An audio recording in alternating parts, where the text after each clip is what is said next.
Thank you very much for the introduction. Thank you, Dr. Pradeep Swaminathan, for your generous introduction.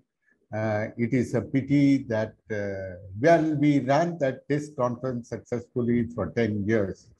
And getting 10 years steadily in an academic meeting is pretty good. So I think we are satisfied. I guess that's also 2020 not only marked my retirement from TISS, but it also something of a landmark in climate action. So perhaps we need a new series of meetings, and hopefully we'll start putting something together. Anyway, so let me get to the talk. So I guess my intention was to speak for about 45 minutes. I'd be grateful if the organizers will give me a heads up at 40 minutes so that I can wind up, and then without too much strain, I guess we'll have a little bit of time for questions. Is that okay? Yes, sir. Sure, sir. Yes, sir. Yeah. Yeah, okay. So I guess I can share screen, right? So I will make you the co-host and you will have the... Yeah, just make me co-host. Done, sir.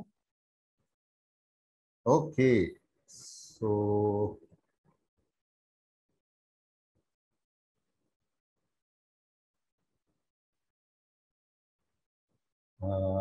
here we are.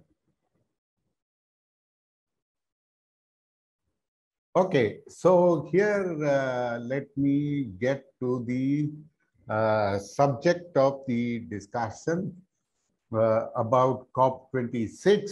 Let me very quickly provide a little bit of background, not too long, very briefly, without which I certainly, from my point of view, would say that it is somewhat difficult to understand or place in context all that goes on in climate change negotiations. This is not the only aspect, but I think it is very important. And to some extent, this is a viewpoint also shared by the government of India. So I think it's useful to start with that very brief background. As most of you will be aware by now, if you are not, you really ought to catch up. So at the center of the issue of limiting temperatures is the question of the global carbon budget. So this has been known for more than a decade now in this form. But Working Group 1 report of IPCC 6 has made very clear that increase in global temperatures since the pre-industrial period is proportional to the global cumulative emissions over this period. Now, earlier there used to be issues of whether once you go to net zero, meaning at the end of the period of cumulative emissions, whether there is a lag effect. Now, various developments in climate science have assured us that more or less this lag is absolutely minimal. So when you talk about cumulative emissions from time A to time B, then the temperature, global temperature increase that arises is linearly proportional to this, the cumulative emissions over this period. So, of course, if you want to limit global temperatures to a particular cap, this global cumulative emissions must stay within a global, within a limit. And this limit is referred to as the global carbon budget. So it is global cumulative emissions that determine the global temperature that will be reached, and it is not the achievement or timing of net zero. Now, this is not, I must confess, rocket science. This is like saying that if you tell someone that you must fill only 5 buckets of water, and he tells you, oh, I can guarantee that I will turn off the tap in 15 minutes or half an hour, that is not very useful, because the question is, how much water are you going to draw? And it is obvious that if you keep to a limit, at some point you have to switch off the tap. So let's, having gotten this thing out of the way, yeah, in fact, it is a little sign of the times that the UNEP has published its emissions gap report, where they have an entire chapter, very regrettably, I must say, because it's poor science, which is titled The Science of Net Zero. And I'm very tempted to write to them saying that this could equally be titled The Science of When You Must Close the Tap. So, having made that point, let's get ahead. The global carbon budget for the Paris Agreement temperature targets is well known. It's the sum of historical emissions plus future emissions. For reasons of climate science and the various uncertainties in models, in the way they take account of processes, etc. So you have this budget is known up to the probability of maintaining the temperature target. So we will stick more or less, unless specified, to 50% probability. So the budget for 50% probability of limiting temperature increase to 1.5 degrees centigrade is 2956 gigatons of carbon dioxide. For 2 degrees centigrade, 50% probability, the carbon budget is 3806 gigatons of carbon dioxide.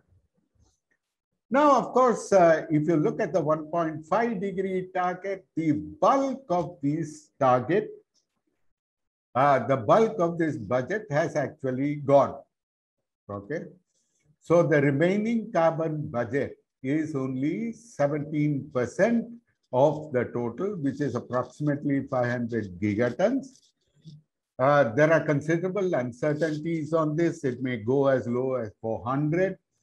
But what it means is that for developing countries, which are largely, shall we say, uncarbonized in some sense or the other, India belongs to this category partly. And then the remaining carbon budget would be very, very limited. Who is responsible for these historical cumulative emissions? Of course, you know, if you have 2 degrees centigrade as the target, then only 65% of the budget is exhausted. So we still have 35% still remaining. It is still not very much. You know, it is still a hard time for developing countries. But 1.5 is truly difficult. Now, of course, you have to come to the question of who exhausted this budget, who is responsible. And so clearly, and this is no longer a question of moral responsibility or an ethical question, you realize that this cumulative emissions, looking at the data, that the Annex 1 countries, which is more or less all the developed countries with the inclusion of the East European bloc, the former Soviet bloc, of course, they have consumed till 1990 71% of the total cumulative emissions which have taken place. And all the non-Annex 1 contributed only 29%.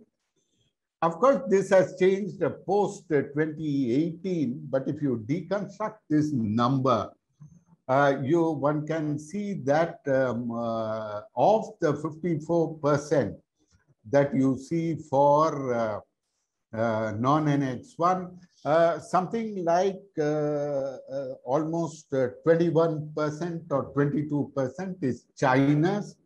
So more or less this 29% for the rest of the world has become, or maybe it was actually 23% without China, that has become 33%. Though they account for, together with China, we account for 80% of the world's population. And the Annex 1 countries, though accounting only for 18% of the population, are consuming considerably more than their share in the world's population. So what is India's status in this? Now, the current temperature increase is 1.07 degrees centigrade up to uncertainties. But of this increase, the share of global cumulative emissions from India is only 4.37%. So, and if you look at per capita emissions, India's is 1/3 of the global average. At the same time, India has an exposure to high levels of future climate risk. There is a large part of the population which still remains vulnerable, notwithstanding the development which has taken place substantially post-independence. And of course, if there is anything reasonable in this business, one would, a reasonable point of view would recognize that there is no compromise possible on the economic, social, and human development goals of 18% of the global population, which is India. Now, meeting SDGs alone is not sufficient because SDGs are a very short-term vision. We hardly would like a country to remain frozen at the level of achievement of the SDGs in terms of development. It does not even talk about eradicating poverty completely as a numerical target. Other sectors need time to adapt to climate change.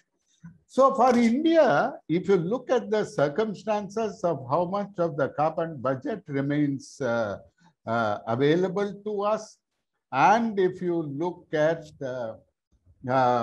the extent of the development deficits that we face, for India, low carbon development is not an option, but a necessity. So it's very often somehow argued, oh, India will suffer more from climate change, so shouldn't we be doing more? Unfortunately, this self-sacrifice argument doesn't work very well. You realize that the global carbon budget is a global commons, and its equitable share is essential. And this is a collective action problem. So if we are entirely self-sacrificing and switch off all our emissions, hypothetically, say from tomorrow morning, that is not going to help us one bit, because it all depends also on what the others do. So this is also the reason why, however tiresome it may seem to the outsider, the multilateral processes and multilateral negotiations are essential to dealing with the problem of climate change. Okay, so this background, I think, is essential to appreciate what went on at COP26. Now, I am going to really make this point here very strongly, that COP26 was India's show in some important ways. And I don't think as a country, as a nation or society, we need to be apologetic about COP26. We did not, like some of my colleagues have suggested, get a diplomatic black eye. Of course, we had a diplomatically tough time, but India is a big country, and it is not the first time that we have faced up to such pressures, especially from developed countries. So at the opening of COP26, I think India's new commitments announced by Prime Minister Modi in his high-level summit speech on the second day was a landmark. And basically, if we had not announced it, this would have been something of a huge dampener on COP26 on day one. Obviously, we would have taken some heat if we had done that, but you must realize that if you look at my brief summary of India's status in the previous slide, was all about the fact that there was no real, shall we say, necessity in terms of a fair share of global climate action for India to have announced these new commitments. So I think this was very much in the keeping with the government's attitude on this, backed, of course, by a lot of civil society in India, that we said, okay, you know, this is a problem. People have gotten on to this idea of net zero. So we are going to make our commitment as well. So we made a commitment and we announced other new enhanced commitments, which I will just come to shortly. But we also pointed out, and this set the tone for a lot of the rest of COP26. We said, Prime Minister Modi, I must say, quite sharply made the point. He said, at Paris, we had different targets. So we were talking about 2 degrees or 1.5 and so on and so forth. At that time, if you were promising 100 billion USD annually by 2020, in fact, this is a promise not from Paris, but in fact from Copenhagen.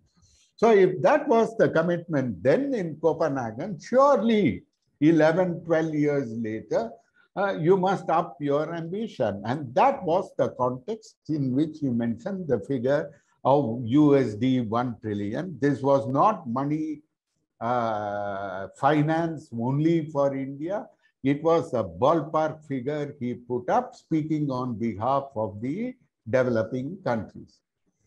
During COP26, India, I think, showed a great deal of flexibility in moving the Paris Agreement towards implementation. There were a series of things.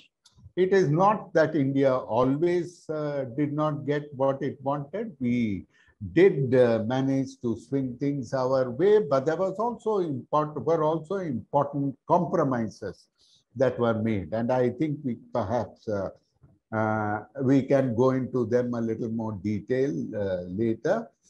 And I think India lent a very important voice of support to developing countries on adaptation and on the issue of loss and damage to all developing countries, which is what G77 and plus China broadly represents. So I think this was an extremely important stance that India took. And of course, remember that India kept up a constant stream of announcements, other announcements with regard to the International Solar Alliance, the One World, One Grid, One Sun option, the special effort for resilience, for infrastructure resilience for island states under the Coalition for Disaster Resilient Infrastructure. So in fact, India is a bit of something of a mover and shaker on the global stage when it comes to global cooperative action. Then, of course, there was this closure scene of COP26, where India was definitely a powerful voice for equity and common but differentiated responsibilities, supported by its colleagues, of course, in the LMDC coalition and grouping, and also from BASIC. And India, I think, certainly to my mind, stood its ground fair and square, as it articulated, on the right to the responsible use of an equitable and fair fair share of the global carbon budget. Now, many people in the West have patted themselves on the back, saying, especially from the IPCC, that on the inclusion of the term carbon budget in the COP26 decision. But I think you can make a very good case that it was India which carried that concept to its logical culmination. And this phrase was articulated by the Honorable Minister for Environment in his closing, remarks in the informal stocktake before plenary, before the closing plenary. I'll come to the details in just a little bit. Okay, so I think India's role in COP26 was considerable, and it was, if not in entirety, it was very much India's COP in these important ways. So, of course, India announced a set of new and enhanced commitments. These are not yet in the form of NDCs or part of the long-term, what is known as the long-term low emission development strategies under the Paris Agreement, the so-called LTS. But they will be. There has been some hoo-ha on social media, whether what this represents, etc. I think this is a routine matter. And if it is not done today, it will get done tomorrow. So I think this is not a big issue. So, of course, the highlight was the declaration of a net zero target date.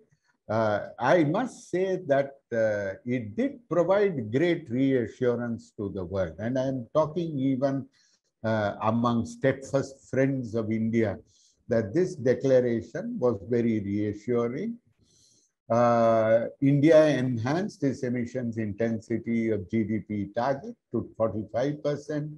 It had enhanced its non-fossil fuel share of energy.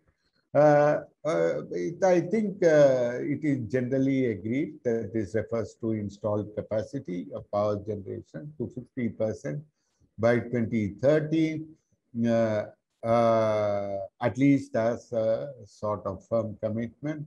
The renewables target was raised again to 500 gigawatts, and an additional 1 billion ton reduction in projected cumulative emissions by 2030, building in all the other non-NDC mitigation action that India has been undertaking. This is not a,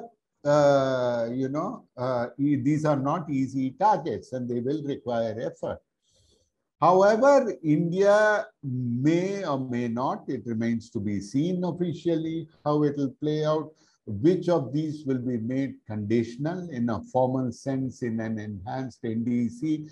But certainly, I think you must remember that whatever India has been doing by way of mitigation, a huge part of it, in fact, the overwhelming part of it, has been independent of climate finance. So India has not waited, despite conditional targets in its current NDC, for support, and it has continued to keep going. And even where we do get loans and grants, it is very important. Students should examine this more carefully, that it is not without co-financing from India, and this is in the form of cash or kind. So this is an important thing to remember. Am I still audible, organizers? Yes, sir. Yes, sir. Completely fine. Yes, this is sometimes this happens. You keep talking, and it takes a while before you realize you actually have dropped the connection. So thank you. So let me continue. So here is, the little bit, this was the exciting moment at COP26. A lot of drama has been made out of it by the global media. So what did India say on fossil fuels at COP26? Not just the closure, but even before. Even before the final session of the COP, India, in response to the first draft text, we just blandly said that, phasing out coal, phase out of coal, and all fossil fuel subsidies. This was the language. Okay. So India quite correctly pointed out that the convention for the United Nations Framework Convention on Climate Change is not a United Nations Framework Convention on Coal and Climate Change. Okay. So India, in fact, on the day prior to the final day, on 12th itself, not the 13th, called for a phase out of all fossil fuels. And they said very clearly that, however, India has a right to a fair share of the global carbon budget and is in fact using it responsibly. Okay. And this, of course, we had also throughout COP26 made it clear. So all these people who say, commentators who say, oh, India sprung an unpleasant surprise on the last day, don't know what they are talking about. India presented its third biennial update report to COP26 on the 6th of November. And we articulated very clearly in response to a question from Switzerland about the need for coal and its continuing use. Of course, used in a responsible way and within our fair share of the carbon budget. The second point India has made, and which others have made, and we should bear in mind, that fossil fuels are essential to push renewables. Development cannot wait for cheaper batteries, and there is certainly no battery setup we can meaningfully, techno-economically envisage for all of Mumbai. It's simply not there. So, this idea that no fossil fuel,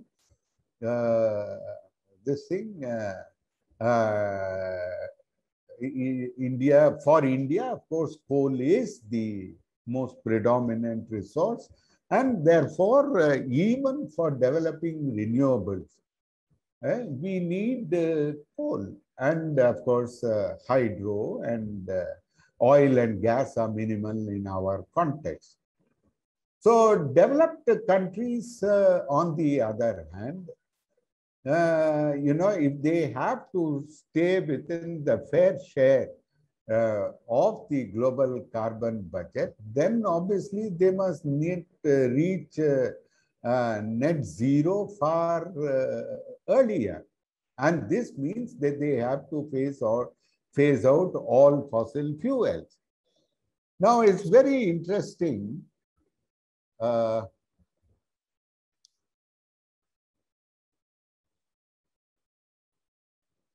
I had some links here which have not carried over correctly. So I will come to that. So developed countries, in fact, if they have to stay within the fair share of the remaining carbon budget, actually there is no point in their promising us to go to net zero by 2050. In fact, the United States should go to net zero by 2025. So what is actually happening is that the developed countries do not want to phase out fossil fuels because they are going to be hugely dependent on oil and gas. And in the meantime, they are turning the screws on the rest of the developing countries. They can't catch China because China has built up such a huge capacity in fossil fuel use that simply winding it down will take a considerable amount of time. So what is left to turn on the rest of us? Okay, this is the story. So that you must remember that the developed countries added the phrase phase out, which became phase down. I'm not going to waste time on that phase out versus phase down. We did what we had to do, and that's about the end of it. But they introduced the phrase unabated coal power. Now, you see, this unabated coal power is a bit of a, real diversionary tactic. First of all, abatement is a technology which is very poorly developed. Its feasibility is at very low levels. So if at all the people can afford to have it, this will be the developed countries. So who will have it first? So basically, they are making themselves safe for the use of coal. The second thing is unabated coal is not very useful statement from if you are serious about 1.5, because actually efficiency goes down from for the same amount of power, you will consume more coal. So, unabated coal power is something that the developed countries sneaked in. Then, of course, they also sneaked in inefficient fossil fuel subsidies. So, obviously, efficiency, they'll interpret in those terms. And it was left to us, India, to emphasize development, to bring just transition on board, even on the 12th. From the earlier text, just transition had appeared in the text.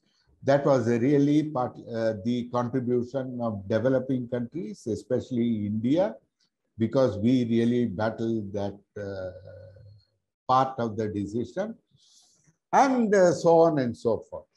Now, there is a little more to be said about just transition, and let me make just a very quick couple of points. Now, I think it is a good code word, and I think especially in the context of labor globally. Now, however, for developing countries like India, just transition is a very limited word. Because, we have before us development. So if you are talking about just transition to a low carbon development pathway, it makes sense. But if you are talking about just transition, namely, what will you do with the current employment in the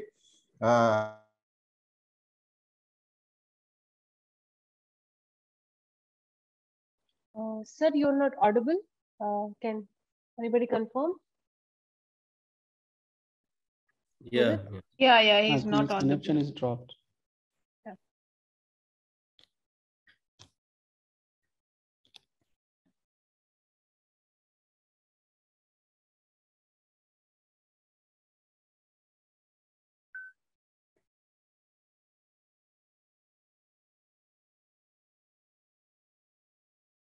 Just wait. Sir, you're not audible. No, it's dropped in. Oh, I accidentally muted myself. How long have I been muted? Sir, 1 minute, I guess. So just about just transition, I wanted to say that just transition cannot be simply a question of giving VRS to all the employees of Coal India. No, this much talked about just transition support from the developed countries, this huge thing, oh my God, we are doing for South Africa, etc., is basically a glorified VRS scheme. In India, we can do VRS without any advice from World Bank. No, we know how to do it. The point in India, and I think the organizer, I don't know your name, who introduced the topic, said very clearly, she put it very well, the issue of fossil fuels and development is still with us. And that's the issue. So when you write on just transition from a developing... Sorry to intervene, but we cannot see the screen. I guess. Okay, the share went off. Well, you're not losing much just currently, but anyway, let me... Oops. No. Sorry, just hang in there.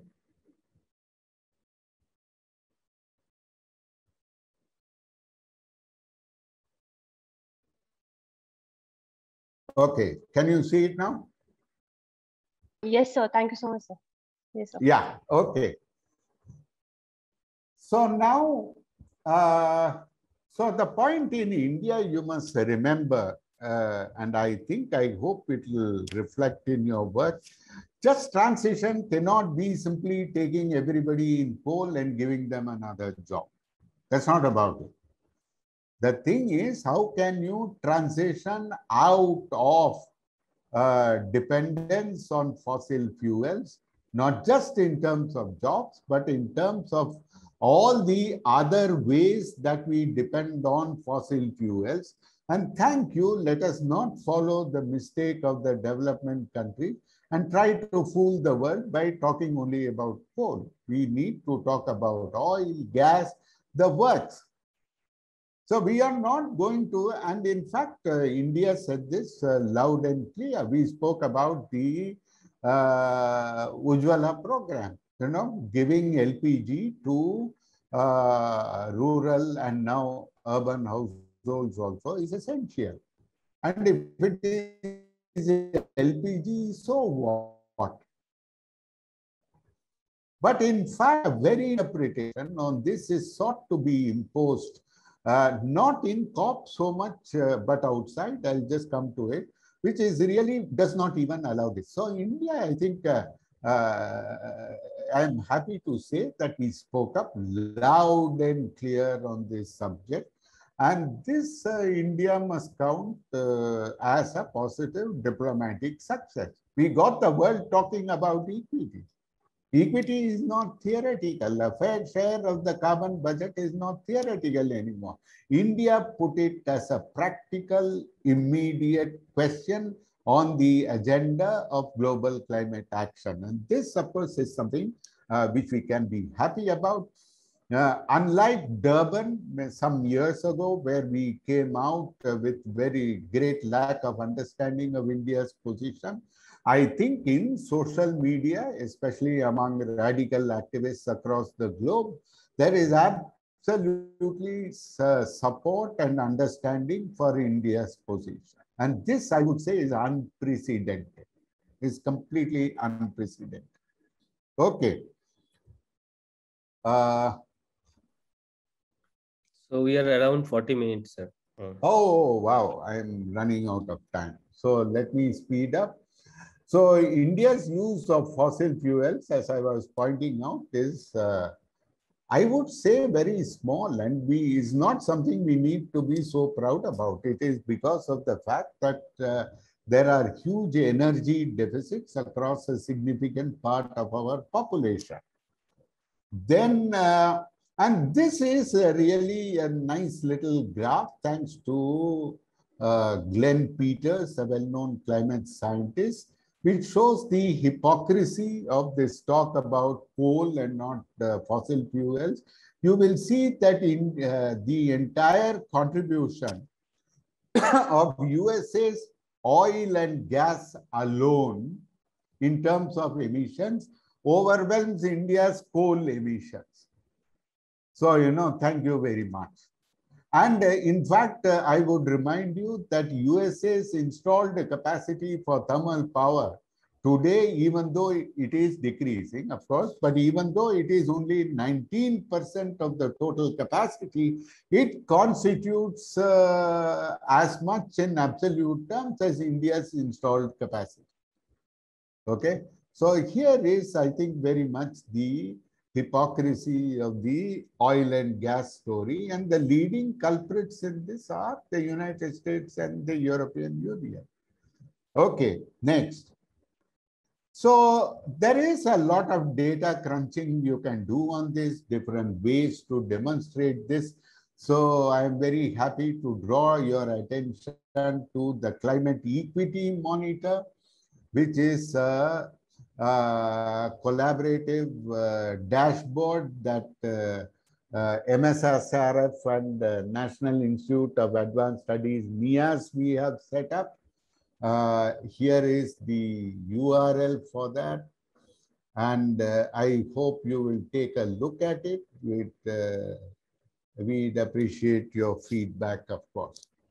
So let me press on. Now, what did the developed countries do in response? And that's where the story gets really interesting. First of all, they refused to acknowledge their historical responsibility for the climate crisis. They inserted a COP decision on how the remaining carbon budget is very small and depleted. But of course, they avoided all talk of why, number one.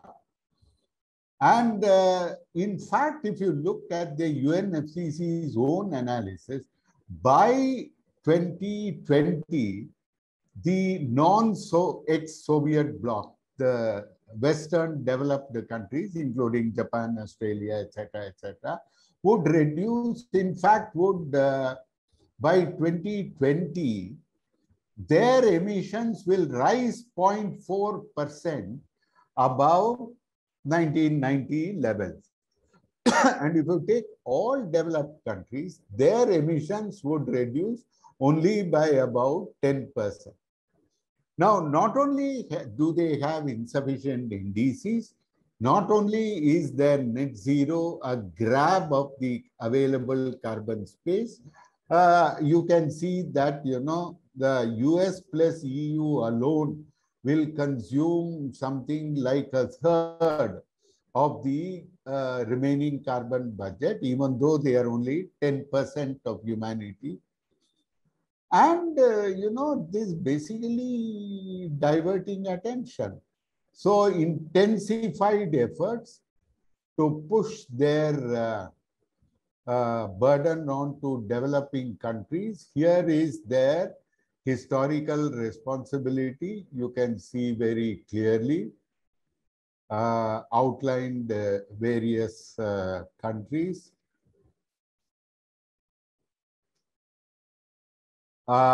This is when they should be reaching net zero if they are to remain within a fair share of the carbon budget for the remaining carbon budget for 1.5.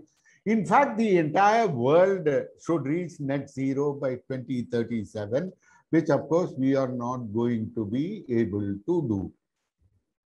So what are they trying? They are trying actually passing the mitigation burden on to the developing countries.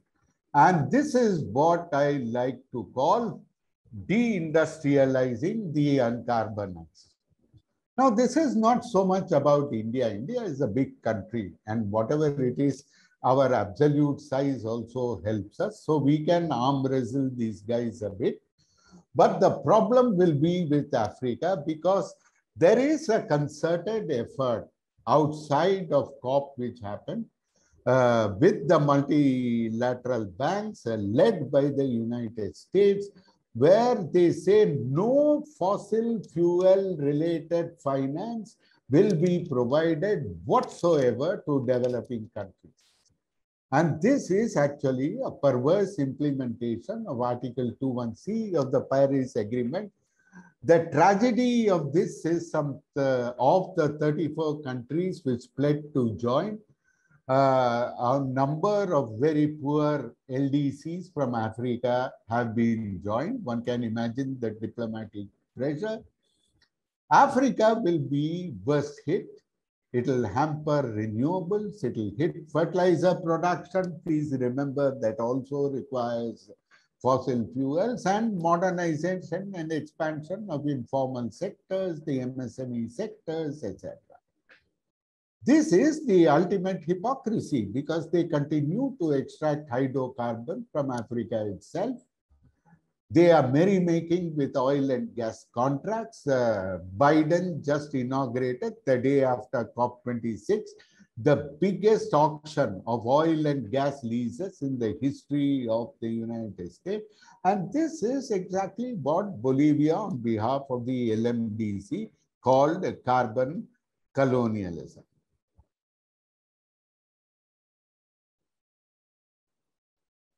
Sorry, just give me a second.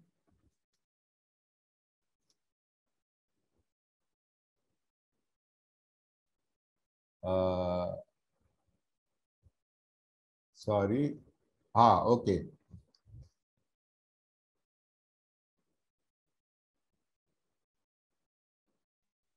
I would need, despite my promise, another 7 minutes or so. So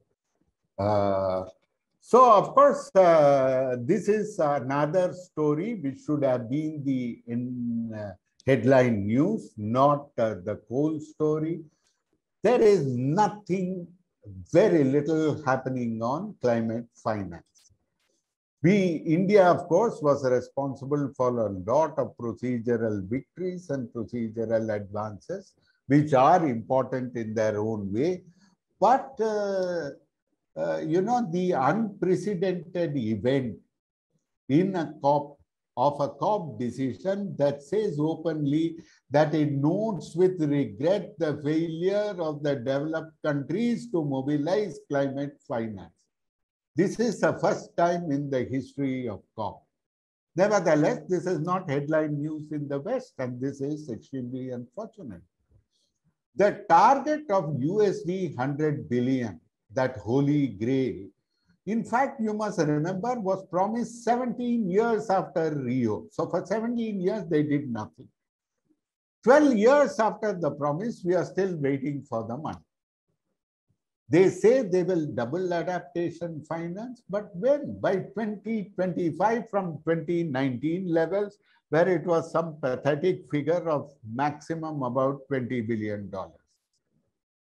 In 6 years, you're going to go from 20 to 40. And in striking contrast with mitigation, no urgency. But so what is the name of the game?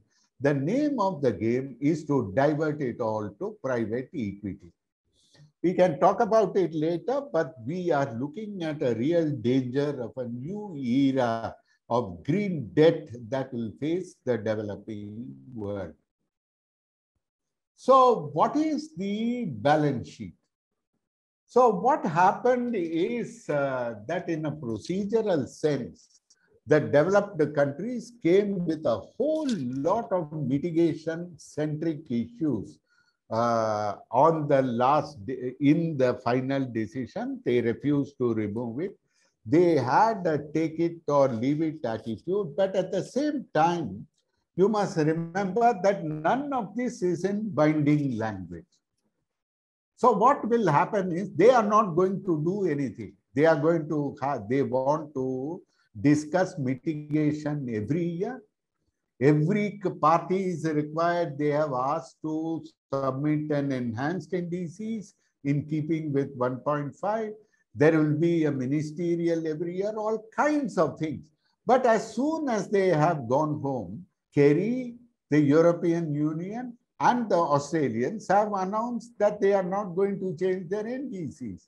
Who are they after? Us again. So basically that, you know, developed countries gave a fait accompli in the last minute. Implementation of the Paris Agreement moved importantly because India and other developing countries made many meaningful compromises. So basically, we are left in I'll just finish in a couple of minutes. We are left in a state of unsustainable equilibrium. The developed countries are still reluctant to bite the bullet. Now that they are face to face with the reality of climate change, now that they have nowhere to hide from the science, what is it they do? They are buying time. So net zero is a way of buying time.